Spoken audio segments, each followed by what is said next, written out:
Knowing basic self-defense rules could save your life one day. Hopefully you will never have to use any of these tips in real life, but it's better to be safe than sorry, right? And before we get into that, take a moment to subscribe to our channel and turn on post notifications to keep up with our updates. Number 13. Make a fist. The right way to make a fist. What's more effective when it comes to self-defense? A fist or an open hand? This debate has been going on for years. Often though, your hand automatically clenches into a fist before you hit someone. The most important thing here is to do it without injuring your fingers. Don't leave your thumb out, but don't hide it under your fingers either, otherwise you could end up breaking it. And remember that a flat open hand can be just as effective in a fight since this type of blow will come as more of a surprise. Number 12. If you've been tied up. We've all seen it in movies. Someone that's been tied up uses a bobby pin, a lighter, or just pure magic to break free of the ropes. In reality, the main thing you need to do is leave some room for air. If your hands are being tied together, keep them clenched into fists. If your body is being tied up, take a deep breath in so that your diaphragm expands. The more room that's left between you and your ties, the better your chances are of escaping. If the attackers have used duct tape to tie your hands up, there's also a way out. You can tear it apart pretty easily. Raise your hands above your head and then thrust them down with a lot of force. This method will work even if your hands have been bound behind your back. Number 11. Remember the most vulnerable spots. The attacker is almost always physically stronger than their victim. They never pick on someone their own size, do they? But that doesn't mean you can't beat them.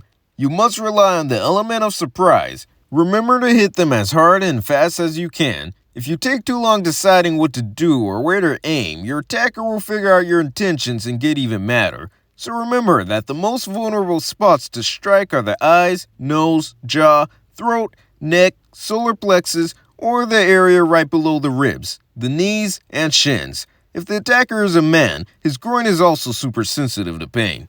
Number 10. Use safety apps. Your phone is probably full of apps to socialize with friends, edit your pictures, or organize your life. So why not install something that could also be helpful in saving your life or taking care of your loved ones?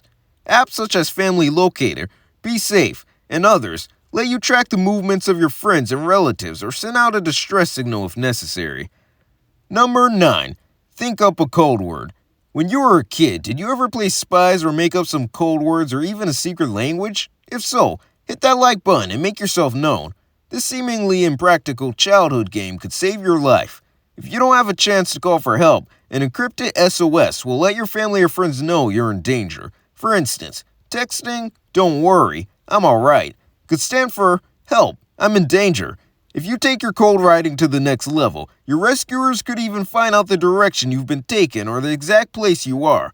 You could invent code words for certain highways or directions and even give secret names to malls or other public areas you can see nearby. Number 8. Use the materials on hand. Make use of any object that can help. Your purse can serve as a shield from a knife attack. Just don't press it too close to your body. Throw your scarf in the attacker's face. Buy yourself a couple of seconds. Umbrellas, bags, and even loose change in your pocket can also help. Keys are one of the best tools. Just don't waste time trying to use them as brass knuckles. Number 7. Keep your pepper spray in the right place. Pepper spray is a great way to stop an attacker, but it won't do much good if you can't get to it in time. There's no point in keeping it in your bag if there's just a bottomless black hole inside. Assaults usually happen unexpectedly, so you must be able to whip out your self-defense tools as fast as possible. Keep pepper spray in your pocket so you can promptly use it and run away. Number 6. Use the rule of thumb. If an attacker has grabbed you by the wrist, you can use the rule of thumbs. Rotate your hand towards the attacker's thumb and yank yourself free. You must do it in a quick, sharp jerk. If the assailant catches on to your plan, he'll squeeze your wrist with all his strength. If he does, kick him in the groin and knees and step on his feet with as much force as you can. Number 5. If you've been grabbed by the hair. One of the most common ways of assaulting someone, especially a woman, is by grabbing the victim's hair. Not only is this technique painful, but it also gives almost total control over the victim's body. First, grab the attacker's wrist with both of your hands to regain control. Then it's time to make use of your feet again as soon as you feel that the attacker's hand has loosened its grip. Let go of it and run. Number 4. If you've been grabbed by the neck.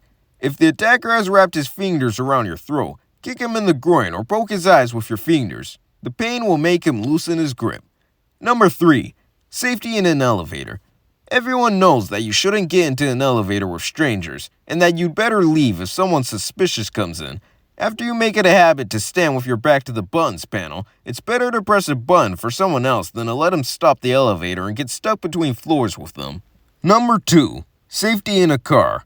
It goes without saying that you shouldn't get into a car with strangers, but even if it's just a friend of a friend, you need to be precautious. You can pointedly tell someone on the phone or text the car's license plate color and your destination for the driver to see and hear. If an assault still happens, remember to aim for vulnerable areas: the groin, nose, and eyes. Number 1. Learn how to get first aid. A lot of us don't bother to learn first aid because we never think we'll need to use it, but never say never. There may be a situation where you or someone else is injured. The hospital isn't in sight. In this case, knowing first aid could save a life. Learn what you should do if someone is bleeding, having a heart attack, a fracture, sprain, or serious burns. Your 3 immediate goals should be to break yourself free, disorient the attacker, and escape. Which of these self-defense moves do you think are the most essential ones? Share with us in the comments section. Like this video and send it to all your friends to help us spread the word. If you're new to our channel, don't forget to subscribe.